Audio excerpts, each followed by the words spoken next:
Welcome to the Randy Report. I'm Randy Slavacek, your host. I'm also the writer and editor of therandyreport.com, where you can find me every single day on the internet reporting on the daily news cycle in terms of politics, pop culture, and entertainment news of interest to the LGBTQ community. In this week's headlines, Australian political leaders and celebrities announced their support for marriage equality down under. LGBT civil rights hero Edie Windsor passed away at the age of 88. A new study shows young guys think bald men are sexy, and RuPaul won his second Emmy Award. All that and more in this episode of The Randy Report.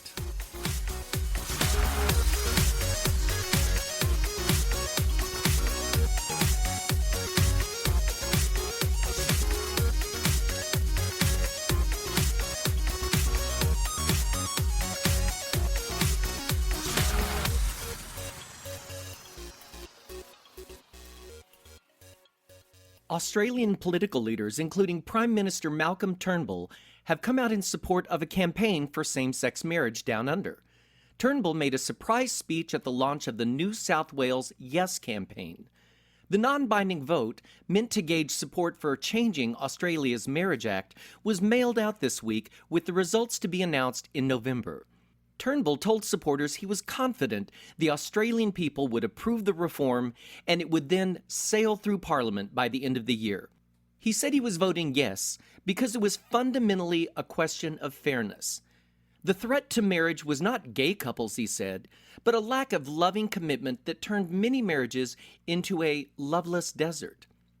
He said many people will vote yes, as I will, because they believe the right to marry is a conservative ideal as much as any other conservative principle. He pointed out that same-sex marriage had been adopted in many countries, including those most culturally similar to Australia, like the United States, Canada, Britain, and New Zealand.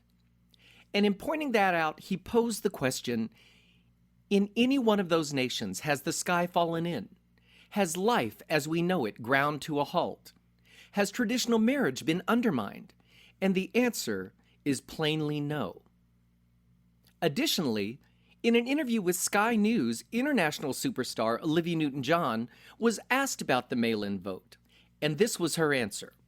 Before I let you go, I've got to ask you, the big issue, as you would know, in Australia is this same-sex marriage debate that's underway. Where does Olivia Newton-John stand on this question? To me, love is love. I don't see any debate in it, and I don't see any reason to debate it. I think love is love. That's all I have to say. Vote yes. Well, you'll get a vote in this, presumably? No, I don't vote anywhere, actually, because I'm a resident of America and I have an Australian passport, so I don't vote. Right, but if you were, it'd be a yes vote. It would be a yes, of course, right. Yes. Olivia Newton-John, lovely to talk to you. Thank you. Best of luck with the rest of your visit. Polls show broad support for marriage equality in Australia, but as we know with the election of Donald Trump in the United States, polls can be wrong. As I mentioned, the results are due in mid-November, so we'll find out then. Fingers crossed.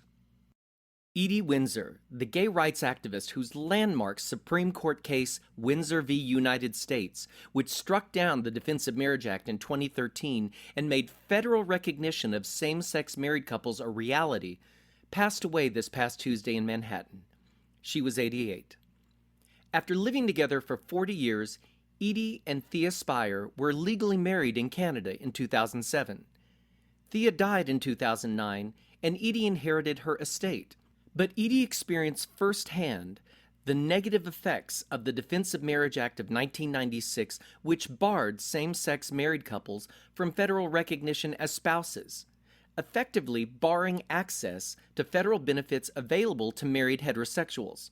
Because the federal government didn't recognize her marriage, the Internal Revenue Service denied her the unlimited spousal exemption from federal estate taxes available to married heterosexuals, and she received an inheritance tax bill of $363,053. Edie sued. At the time, she just wanted a tax refund, but in reality, the stakes went way beyond tax advantages that were limited to married heterosexual couples. Procuring federal recognition meant Social Security, health care, and veterans benefits, protection in immigration and bankruptcy cases, and keeping a home after a spouse had died, as well as food stamps, green cards, and federal aid to the poor, the elderly, and children. According to the Government Accountability Office, exactly 1,138 benefits. Represented by civil rights lawyer Roberta Kaplan, they argued at the Supreme Court that by recognizing only marriages between a man and a woman, gay and lesbian couples were unconstitutionally singled out for differential treatment. The Supreme Court affirmed 2 lower court rulings and overturned the Defense of Marriage Act in a 5-4 ruling, citing the Fifth Amendment guarantee that no person shall be, quote, deprived of life, liberty, or property without due process of law, end quote. Hillary Clinton was among the many who showed up to honor Edie at her memorial on Friday. Here's 2 small snippets of what Hillary had to say about Edie Windsor. The day Edie won, much of America cheered with her, not with the style or the pink scarf. That was uniquely hers, but with a recognition that a wrong had been righted. Through it all, her strength never wavered, though she did confess to one moment of panic, the day she saw her name in print as United States v. Windsor. It is fitting that she will be immortalized in history books in that landmark decision, synonymous with equal rights and dignity under the law. But she didn't stop there. She continued to support the needs and the rights of the LGBT community. She helped change hearts and minds, including mine, and we are forever grateful to her for that. So thank you, Edie. Thank you for being a beacon of hope, for proving that love is more powerful than hate, for filling us with a sense of possibility and promise as we answer the question posed by Mary Oliver, tell me what it is you plan to do with your own one wild and precious life. Let us continue to be inspired by Edie's wild and precious life, and let us make her proud every day of how we answer that question for ourselves. Thank you, Edie.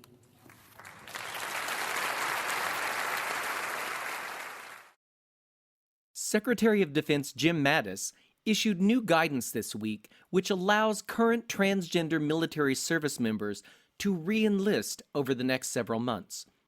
As you may know, on July 26th, Donald Trump surprised military leaders with a tweet demanding that all transgender military be banned from service. Trump gave Secretary Mattis 6 months to figure out the details. It appears current transgender service members might ultimately be allowed to remain in service with a ban on new transgender recruits. In a memo to top military leaders, Secretary Mattis said a high-level panel will determine how to implement Trump's ban on transgender individuals in the military. In the meantime, though, members of Congress have already sent a letter to Trump calling on him to reconsider the ban. Senator Kirsten Gillibrand of New York introduced bipartisan legislation this week, co-sponsored by Senators Jack Reed of Rhode Island, Susan Collins of Maine, and John McCain of Arizona, which would seek to block the transgender military ban. John McCain said in a statement this week that any service member, including those who are transgender, who meet the standards for military readiness and medical fitness should be permitted to serve. He said, quote, "When less than 1% of Americans are volunteering to join the military, we should welcome all those who are willing and able to serve our country." Amen, Senator McCain. Amen. This next report might inspire those guys futzing about with Propecia and Rogaine to maybe reach for a razor instead. A new study by the University of Pennsylvania has found that guys, especially younger guys, not only find bald guys attractive, but they find them more dominant and confident than guys with hair. The study, titled Shorn Scalps and Male Dominance, was led by Albert E. Manns. Students were asked to rate photos of different men with different hairlines according to attractiveness, confidence, and dominance. Researchers even got sneaky with it. Some of the photos shown were the same man but with his hair digitally removed. And the bald men won out in all three categories. Ranked by attractiveness, bald men were found to be the most sexy, followed by men with thick hair, and then men with thinning hair. Of all the men, guys with shaved heads seemed to be the most appealing. Interestingly, on average, guys with shaved heads were also viewed as nearly an inch taller than guys with hair, 4 years older, and 13% stronger. They were also believed to do better in business and economically overall. Well, that's great news. Let's hear it for the bald guys. In entertainment news this week, more big stars are signing on for guest spots for the upcoming Will and Grace reboot on NBC.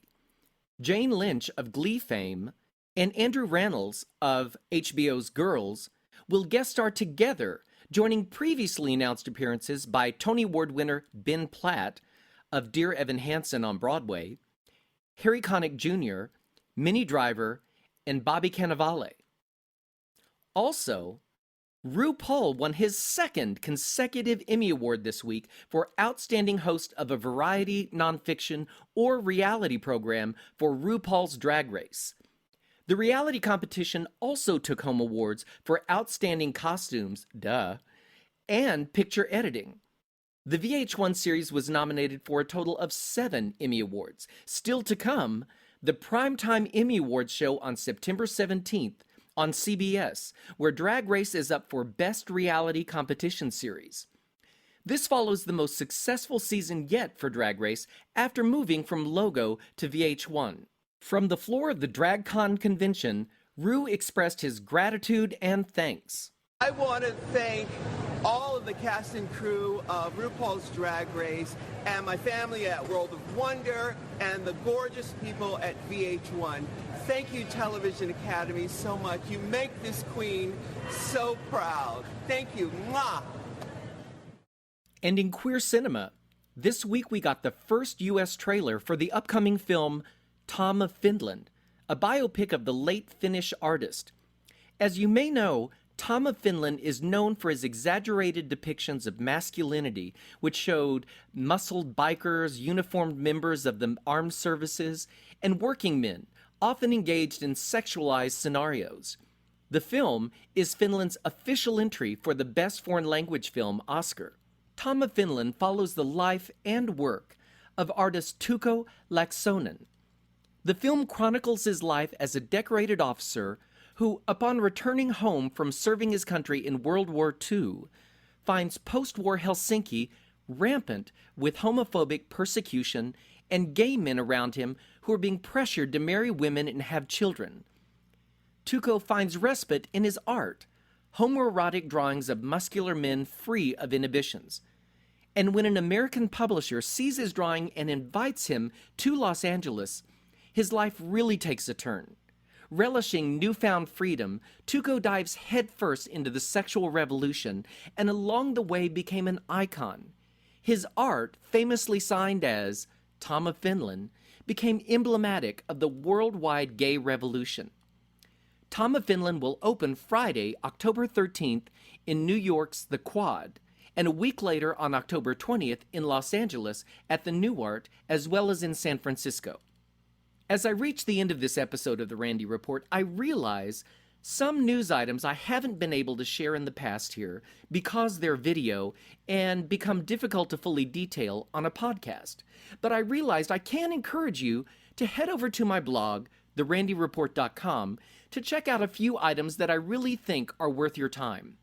2 I'd like to mention this week are CBS Sunday Morning's terrific profile of the work Madonna has done building a hospital in economically impoverished Malawi, and also a really compelling interview of Hillary Clinton by Vox's Ezra Klein about her new memoir, What Happened. If you enjoyed the podcast, make sure you click the subscribe button on my page on iTunes, and then every time I upload a new episode, it'll be sent straight to you automatically. Also, I constantly see folks asking their friends on social media for podcast recommendations, and we love it here when folks spread the news about this here news magazine podcast. And remember to check out therandyreport.com every day, where I report on the daily news cycle regarding politics, pop culture, and entertainment news of interest to the LGBTQ community. Thanks for listening, folks. See you next time.